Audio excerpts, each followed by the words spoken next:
Good morning and welcome to the worship service online at First Church Unitarian in Littleton, Mass. Beautiful sunny day in New England today. My name is Jen Jaksa and I'm a member of the Awesome Standing Committee. So it seems, by the way, that the holiday season is upon us. And this year, more than ever, it's so important to hold our community close. So be sure to check out Community Matters to find opportunities to do just that, including our virtual solstice, Christmas Eve, and New Year's potpourri services. With that, I welcome you to church.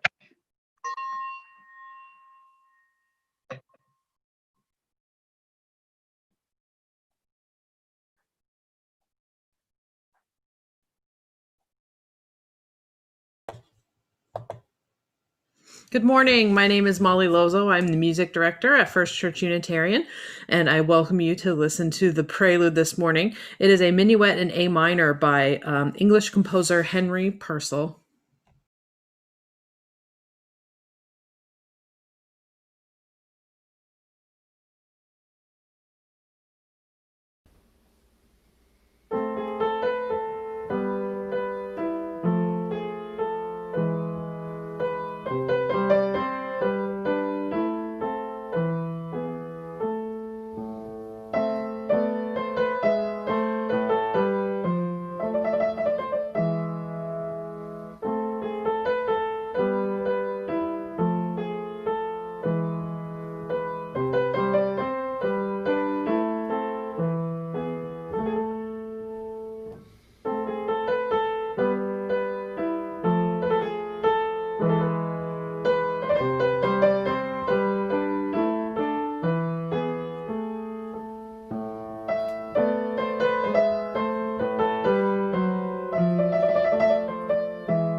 Now is the hour when we turn darkness to light.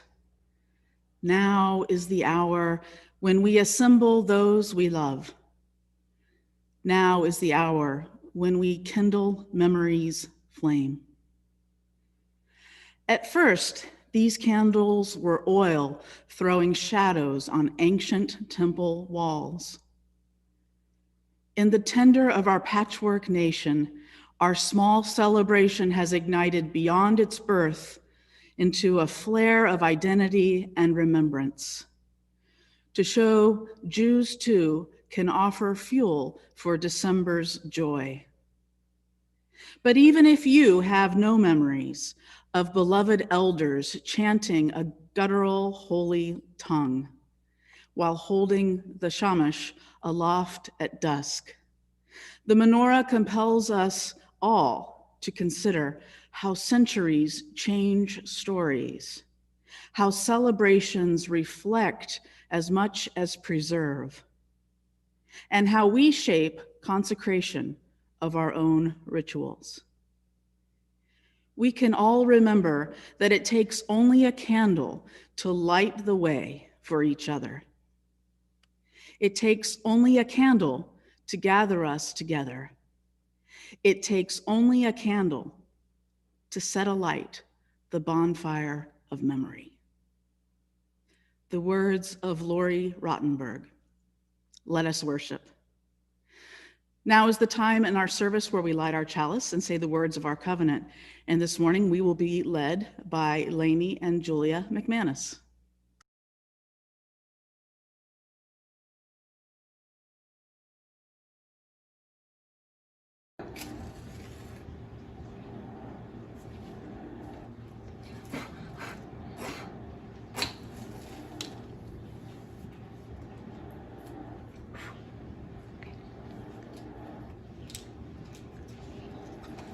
Love is the spirit of this church, and service is law.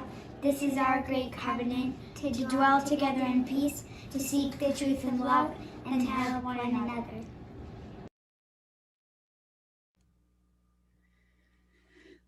This is the third Sunday in the Christian season of Advent, so we are intermingling our service to appreciate the Jewish holiday of Hanukkah and still continuing on with our lighting of our Advent wreath.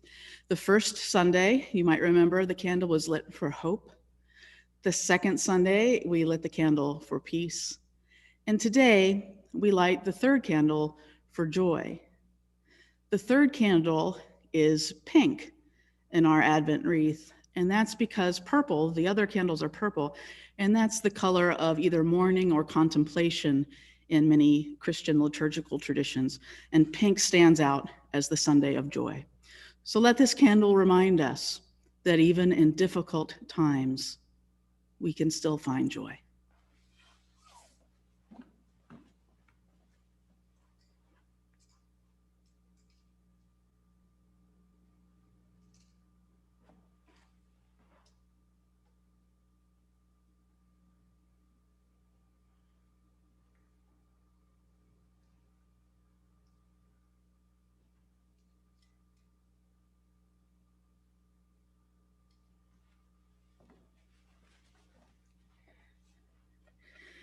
And this Sunday, we will be led in lighting the Menorah by Roger and Andrea Price.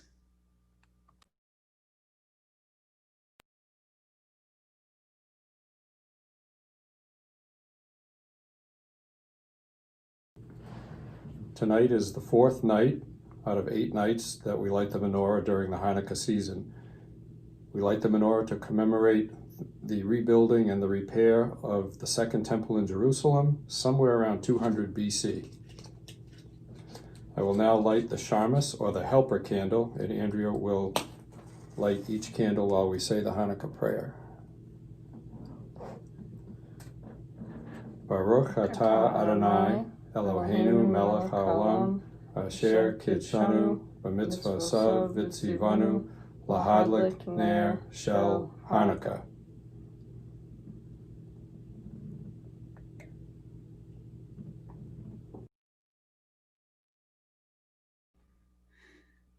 So good morning. Welcome to the online-only virtual worship service of First Church Unitarian here in Littleton, Massachusetts. My name is Lara Hoke, and I continue to feel so lucky and blessed to be the minister of this amazing congregation. I join Jen, our wonderful standing committee member, in welcoming you this morning. A few thank yous. Thank you to Jen Jaksa for doing our Community Matters. Thank you to Chris Ursland, who puts it out every week. Thank you to Lainey and Julia McManus for doing our Chalice lighting and covenant reading. Thank you to Roger and Andrea Price for leading us and lighting the menorah today. Thank you to Cindy Malley, who will tell our story in the Time for All Ages. And thank you to Mike Pillman, as always, for doing our sharing of videos and other tech. And thank you to Molly Lozeau for doing beautiful music, as she does every Sunday. We're so lucky. So welcome. Enjoy your Sunday with me and with us. And our first hymn, well, it's number 223, Rock of Ages, Let Our Song. You'll see the words on the screen in front of you, and I invite you to sing along. I just wanted to give you a interesting tidbit about this hymn. The person who wrote the melody for it, I'm looking on my notes real quick. Reverend Augusta's Top Lady in 1763 apparently was walking around the Mendip Hills in England, and there was a storm, and he sheltered in a cave, and it inspired him to think about like sheltering and how powerful rocks are. And I know in the Bible, I don't have the specific reference in front of me now. Sometimes God is talked about as a rock. And so there's this place that you can find on a map now in England, in Burrington Combe, where you can see Rock of Ages labeled, and it looks like a big, huge, old cave. So that's pretty fun. In the meantime, let's sing together Rock of Ages, number 223.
This morning, our Time for All Ages is a story I never heard before until it was introduced to me by Cindy Malley, our wonderful deacon.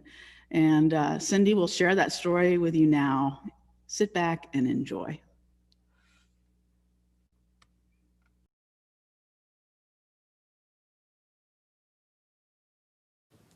Hi. Today's story is one of my favorite holiday stories. It's a different sort of story, so I hope you like different sorts of stories too.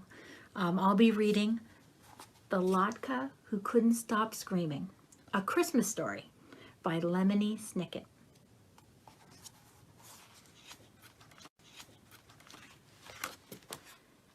This story ends in someone's mouth, but it begins in a tiny village more or less covered in snow.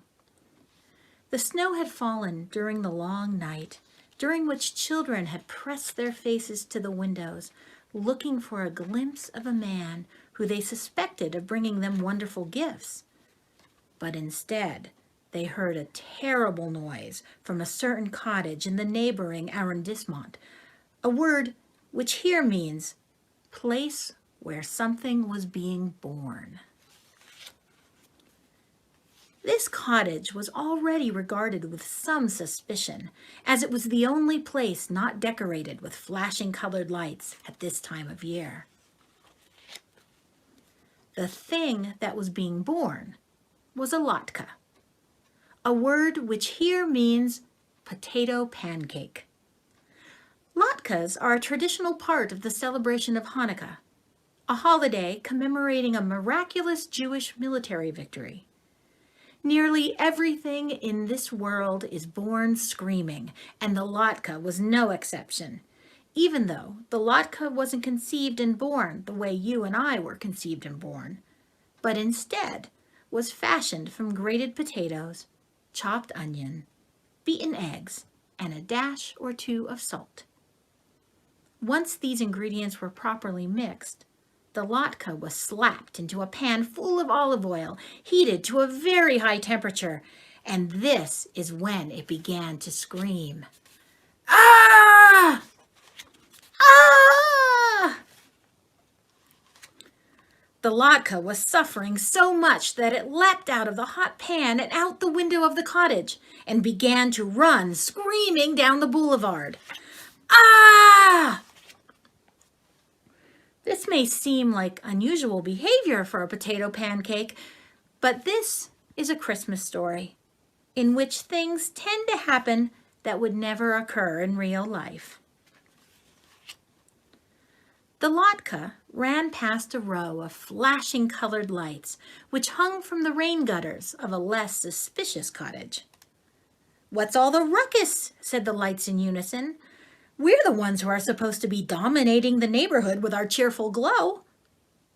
"I was just thrown into a pan of boiling oil," the latke cried in reply. "Can you believe it?" "Yes," said the flashing colored lights, "but we can't imagine why." "Because I'm a latke," said the latke. "The olive oil reminds us of the oil used to rededicate the temple following the defeat of Antiochus at the hands of the Maccabees. The oil was only supposed to last for one night, but there was a miracle and it lasted for 8. Plus, frying makes my skin crispy and brown." "So you're basically hash browns," said the flashing colored lights. "Maybe you can be served alongside a Christmas ham." "I'm not hash browns," cried the latke. "I'm something completely different." Ah! Ah! The latke rounded the corner and found itself face to face with a candy cane, which wrinkled its red and white nose at the latke in distaste. "I'm trying to sprinkle the night air with my peppermint scent," the candy cane said. "Your mouth-watering smell, not to mention all that yelping, is spoiling the effect."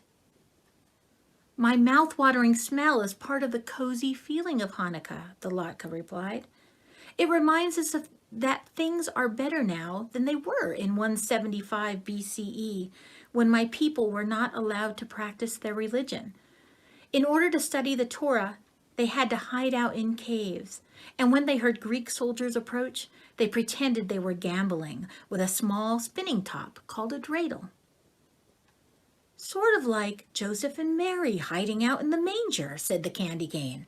Someone should write a Christmas carol about you. I'm not part of Christmas, cried the Latke. It's a totally different thing. Ah! Ah! The screams of the Latke grew quieter and quieter as the pancake ran out of the village into the surrounding forest. Its utter fury was unabated, a phrase which here means the Latke was still very annoyed at the objects to whom it had spoken. But it was quite tired, and so it decided to rest for a few minutes beneath the branches of a little pine tree. The pine tree was napping, but woke up at the sound of an object plopping down at its feet. Are you a present? The pine tree asked. Presents are pretty much the only thing allowed to sit beneath me during this time of year. The Latke sighed. Presents aren't really a big part of Hanukkah, it said in a voice hoarse from screaming. There's nothing wrong with giving gifts to loved ones, of course, but it's more important to light the candles for 8 consecutive nights, to commemorate the miracle of the temple and the miracle of victory, even when you are thoroughly outnumbered, so you shouldn't give up hope. Plus Santa Claus, said the pine tree. The Latke was too exhausted to scream. Santa Claus has nothing to do with it, the Latke said. Christmas and Hanukkah are completely different things. But different things can often blend together, said the pine tree. Let me tell you a funny story about pagan rituals. But before the pine tree could begin its story, a family came trooping through the snow, searching the forest carefully. We shouldn't have waited until the last minute to get ready for the holiday, said the father in the family, who was holding an axe. We'll never find a good one. You shouldn't give up hope, said the mother, and pointed at the pine tree. Look! It's perfect, said the daughter. Beautiful, agreed the son. Such a marvelous shape, said the mother. And its skin looks so crispy, said the father, and reached down and scooped up the Latke from the snow. We'll need to reheat it, of course, but this will be perfect for Hanukkah dinner, with a topping of applesauce, sour cream, or even jam. I'll refry it in oil, said the mother, to remind us of the rededication of the temple. And the triumph of the Maccabees over Antiochus, added the daughter. After hiding in caves all that time, the son chimed in. The father smiled down at the Latke in his mitten, and then started curiously at his other hand. What was I thinking, bringing this axe? He said to himself. The family strolled back to the village, walked past all the cottages with flashing colored lights, and smiling politely at the candy canes until they reached their own home. The family carried the Latke into their own home, which was warm and cozy, and sat down at the table, which was lit with the flickering candles of a menorah, or Hanukkah, which is a branched candelabra designed specifically for the holiday. It is very frustrating not to be understood in this world. If you say one thing and keep being told that you mean something else, it can make you want to scream. But somewhere in the world, there's a place for all of us, whether you are an electric form of decoration, peppermint-scented sweet, a source of timber, or a potato pancake. On a cold, snowy night, everyone and everything should be welcomed somewhere. And the Latke was welcomed into a home full of people who understood what a latke is and how it fits into its particular holiday. And then they ate it.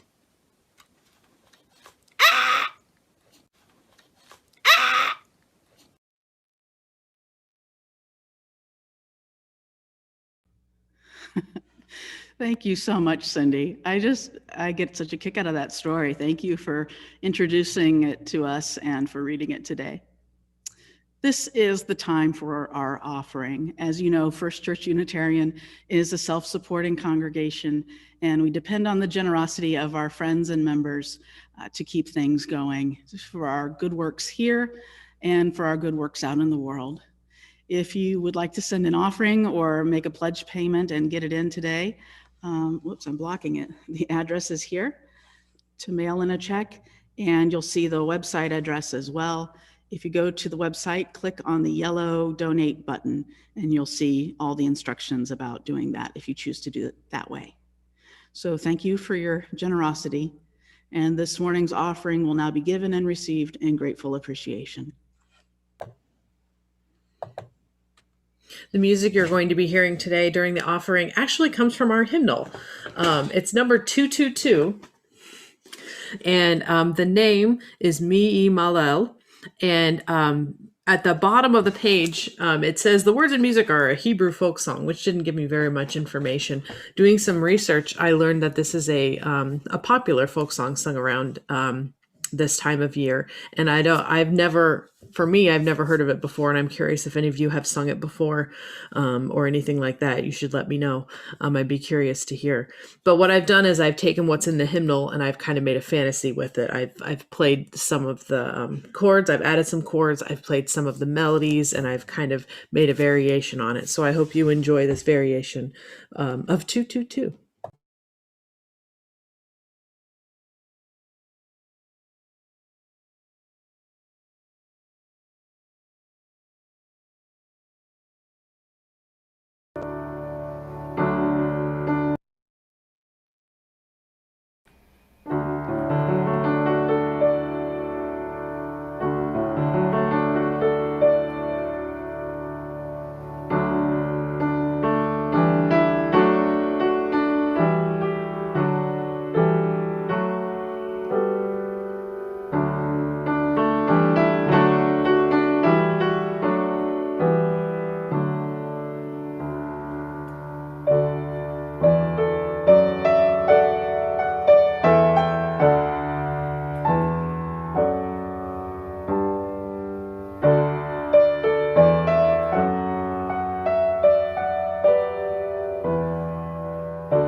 You've probably heard it said that Hanukkah is considered to be a fairly minor Jewish holiday.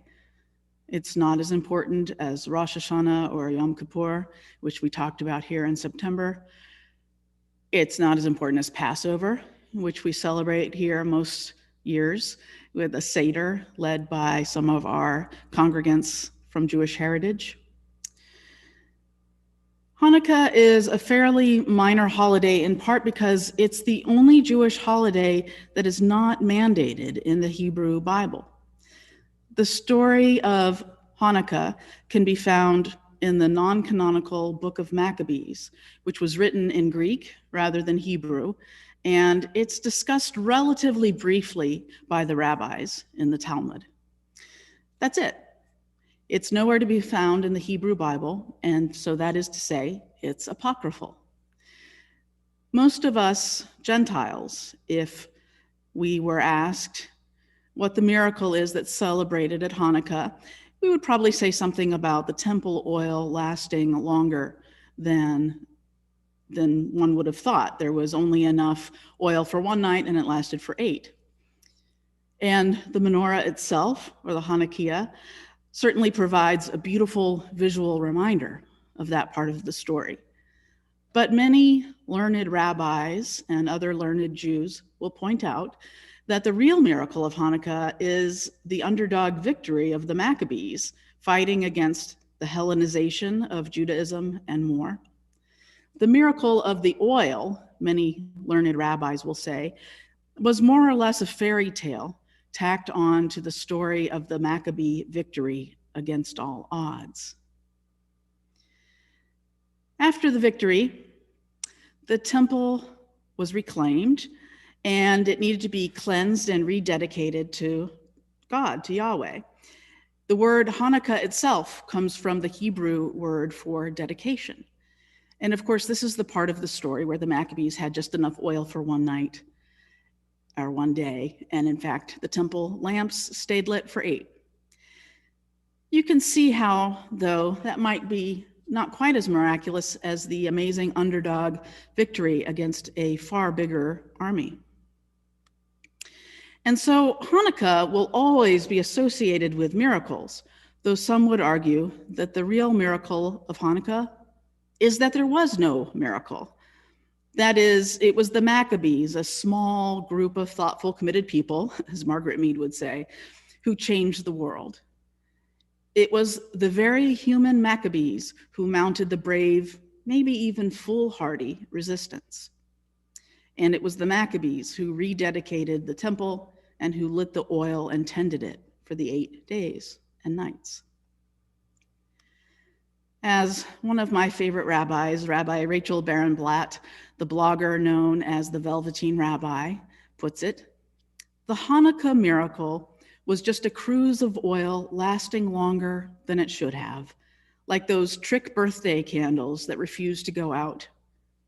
Hanukkah is a human-sized miracle, but it's also, she tells us, a very manageable miracle.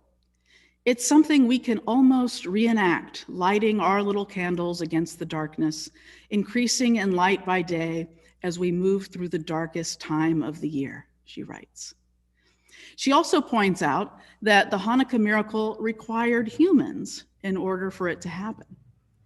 The parting of the Red Sea, she says, that was all God, but the leap of faith it took to rekindle the eternal light in the temple was a human leap of faith. It had to be.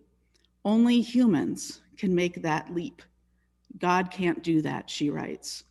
The miracle of Hanukkah is the miracle we created in the first place. There's something human about the Hanukkah miracle. So writes Rabbi Barenblatt. I believe that each year, Hanukkah asks us to separate the miraculous from the mundane. What is a miracle, really? And what is just mundane? And that brings us to the Shamash. The Shamash, or the shamas, is the candle used to light the other 8 Hanukkah candles, and it has an ancient origin. In ancient times, the shamas wasn't a candle at all. It was a very long pole with fire at the end. And it served a practical purpose, which was that the menorah needed to be lit in the inner sanctuary of the temple. And sometimes it needed to be lit by lay people who were forbidden to go in the inner sanctuary of the temple. And so they created this very long pole with fire so that they could reach it from the outside. As Rabbi Ari Enken explains, among the many specifications comprising the mitzvah or commandment of the Hanukkah candles is the requirement that they not be used for any mundane purpose whatsoever. They're to serve no function other than to recall the miracles of Hanukkah. As such, there was a concern that in a dark room, one might come to use the Hanukkah candles for making reading easier, or even for such mundane tasks as counting money or lighting a cigarette, he writes. An additional candle was therefore added so that in the event that light is needed for a mundane purpose, one could make use of the Shamash and not violate the sanctity of the Hanukkah candles, he explains. The word Shamash is interesting too. The Hebrew word Shemesh means sun.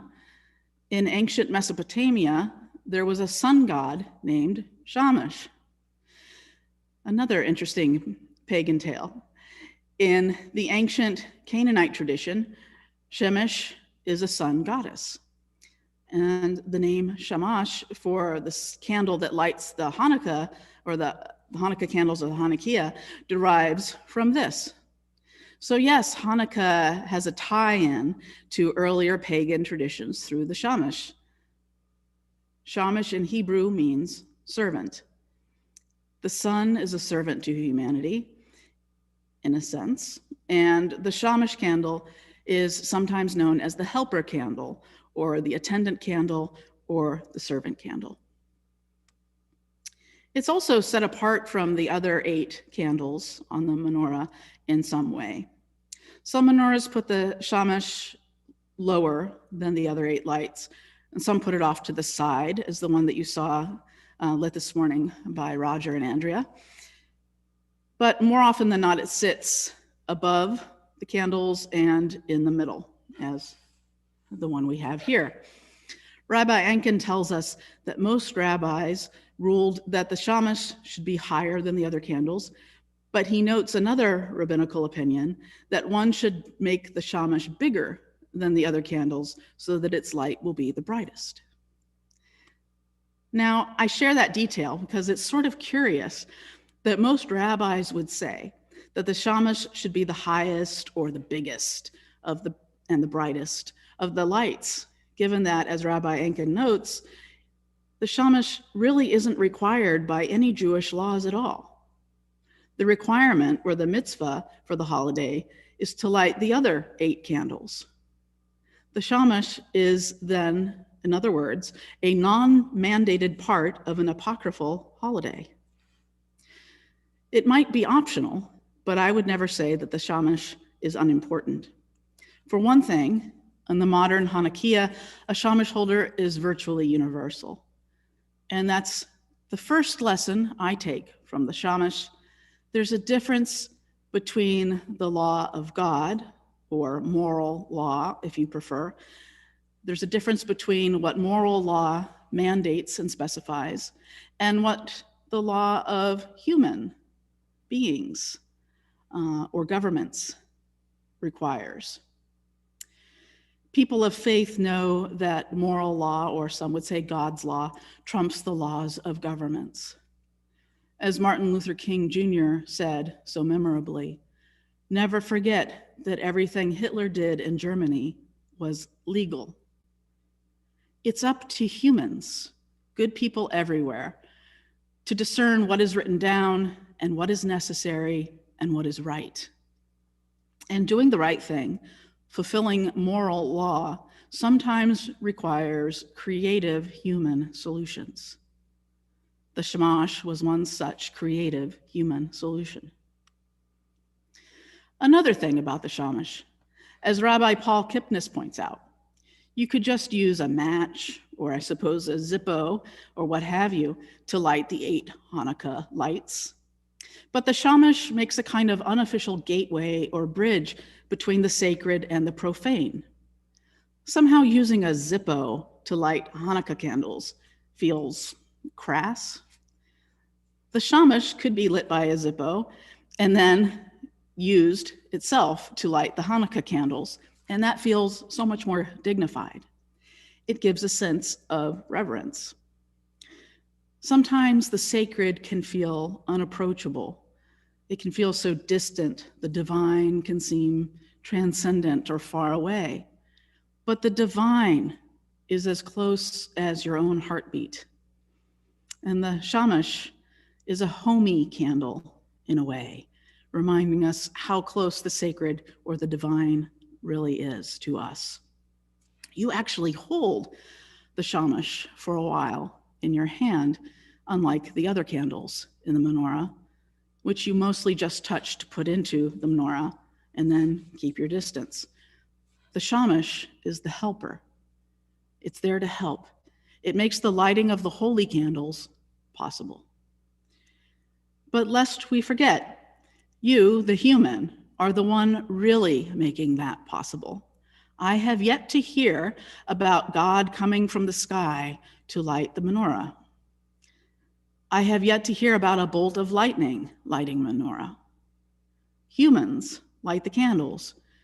The Shamash reminds us that human hands are what God or the universe uses to do good works in this world. And that's what the Hanukkah light says to me. If there is to be a heaven or a paradise here on earth, we must make it so. We've had a lot of horrible news in 2020.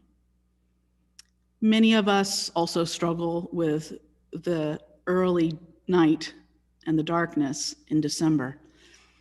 It's up to us to bring the light right now. It's up to us to be the lamplighters. If I step away now and then from the television and the radio and the internet and just take in the world in real time, I realize how many good people there are in the world. Most people are not looking to do me or other humans any harm. Most people are trying to lead decent lives and help out when they can. And some people are even intentionally going out of their way to do good in the world, bringing more light virtually everywhere they go. To quote the late TV personality and ordained Presbyterian minister, Fred Rogers, "When I was a boy and I would see scary things in the news, my mother would say to me, 'Look for the helpers. You will always find people who are helping.'" And so it's like Mr. Rogers says, look for the helpers.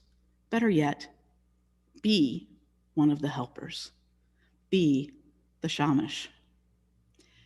The task is ours. To quote the poet June Jordan, we are the ones we've been waiting for. Or to paraphrase from the book of Micah and Rabbi Tarfon, do not be daunted by the enormity of the world's grief. Do justly now. Love mercy now. Walk humbly now. You are not obligated to complete the work, but neither are you free to abandon it. This Hanukkah, may we learn to be the Shamash, the imminent workings of the divine in this world. May we not let our workaday lives keep us from striving to accomplish the highest tasks of Tikkun Olam, healing the world. As Rabbi Barenblatt says, the leap of faith it took to rekindle the eternal light in the temple was a human leap of faith. Only humans can make that leap.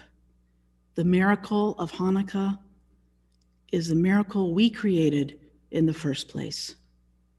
There's something human about the Hanukkah miracle, and she reminds us there's something miraculous about being human. This Hanukkah, may we live up to our miraculous human potential and our miraculous human heritage and be the light. May it be so. Blessed be, and amen. Our closing hymn was written by Peter Yarrow, who once performed in this very sanctuary, and Molly's going to say a little something about that now. Yes, Peter Yarrow wrote this song in 1982, and it was first performed in Carnegie Hall by Peter, Paul, and Mary. He wrote it as a reflection on this holiday, but also as a statement against the Lebanon War that was happening in 1982. And it was received with a mixed response in the audience. But it is included in our hymnal. It's number 223. You'll also 221, and you will also see the words on your screen in front of you if you would care to sing along.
This is the time for our closing words. If you were here in the sanctuary with me, you would form a circle. We would form a circle together and hold hands and listen to our closing words. But as has become our tradition during this pandemic and virtual worship, I invite you, if there's someone there with you and you can safely hold hands, I invite you to do that. Otherwise, if you are alone in a room, as I am alone here in the sanctuary, I invite you to just put your own hands together and feel that warmth and imagine a loving circle and community of friends. Let us hear these closing words. Friends, each year, the Hanukkah Light reminds us that sometimes things turn out better than we have any reason to hope. This year, as every year, the Hanukkah Light reminds us that underdogs and the good guys sometimes win. And this year, as every year, the Hanukkah Light reminds us that we humans must be our own helpers. We humans must bring a heaven or a better world here on this beautiful planet. May we all rise to the miraculous potential within us and be the miracle this Hanukkah season and all year. May it be so. Blessed be, and amen.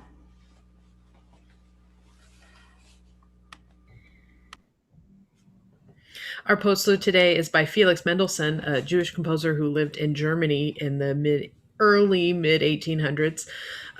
This comes from a set of Song Without Words. He wrote a lot of these, and his sister Fanny actually wrote a whole bunch of music as well. And we don't know if some of these pieces that were published under his name were actually some of her compositions. That's something that scholars are trying to find out now, and I think it's pretty fascinating. So either way, this is a Song Without Words in A major, nicknamed Confidence by Felix or Fanny Mendelssohn.